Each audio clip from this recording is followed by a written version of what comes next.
Columbus and the Journey to the Unknown. In the year 1492, Christopher Columbus stood in the royal court of Spain. Before him sat King Ferdinand and Queen Isabella, the rulers of Castile and Aragon. Columbus bowed deeply, his eyes shining with ambition. "Your Majesties," he began, "there is a shorter way to India.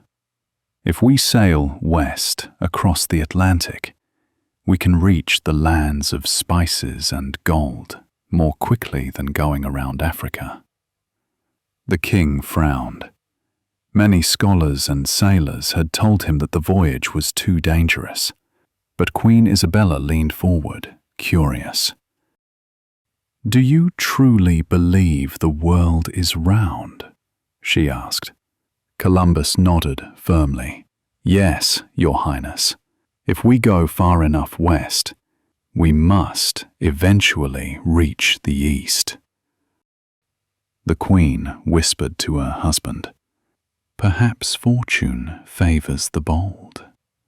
And so, after years of rejection, Columbus finally won their support. Preparing for the voyage. Columbus gathered 3 ships, the Niña, the Pinta, and the Santa Maria. The ships were small, wooden and fragile compared to the endless sea they were about to face. He recruited sailors from all over Spain, men who longed for adventure, gold, or simply a chance to escape poverty. But many were afraid. Rumors filled the ports. Beyond the horizon, there are sea monsters. Ships will fall off the edge of the world. Columbus reassured them, "The ocean is vast, but it is not endless. Trust me, and we will find riches beyond imagination." On August 3rd, 1492, the ships set sail from Palos de la Frontera. Crowds gathered to watch, waving and praying as the sails caught the wind. No one knew if they would ever return. Life at sea. Days turned into weeks. The sun burned during the day, and the nights were filled with endless stars. At first, spirits were high. The sailors sang songs, told stories, and dreamed of the treasures of India. But as the days stretched into weeks, doubts grew. The ocean seemed without end. No land appeared on the horizon. Food began to spoil, and fresh water grew scarce. Some sailors whispered at night,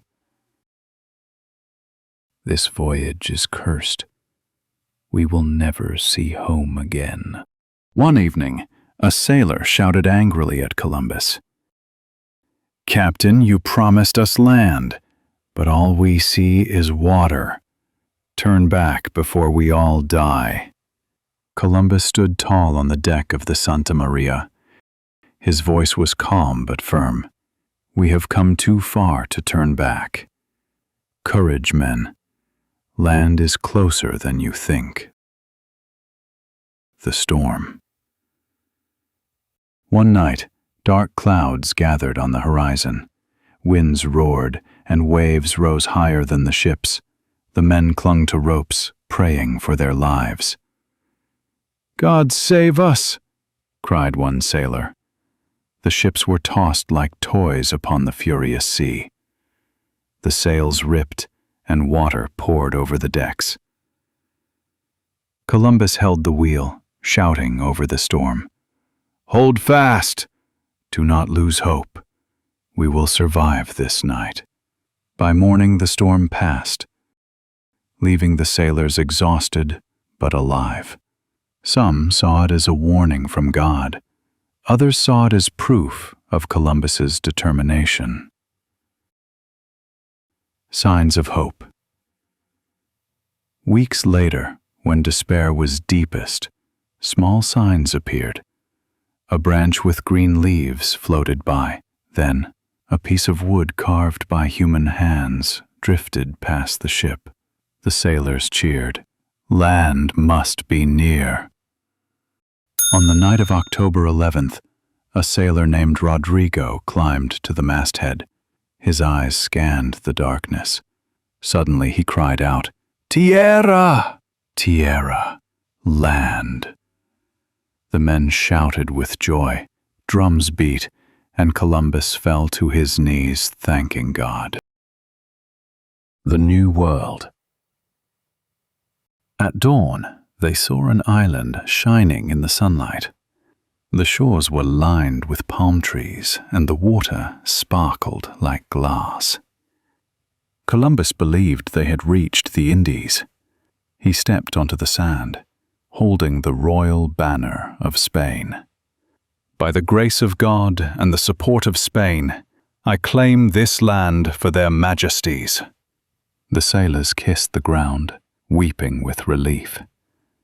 They had survived the impossible. But Columbus did not know the truth. He had not reached India.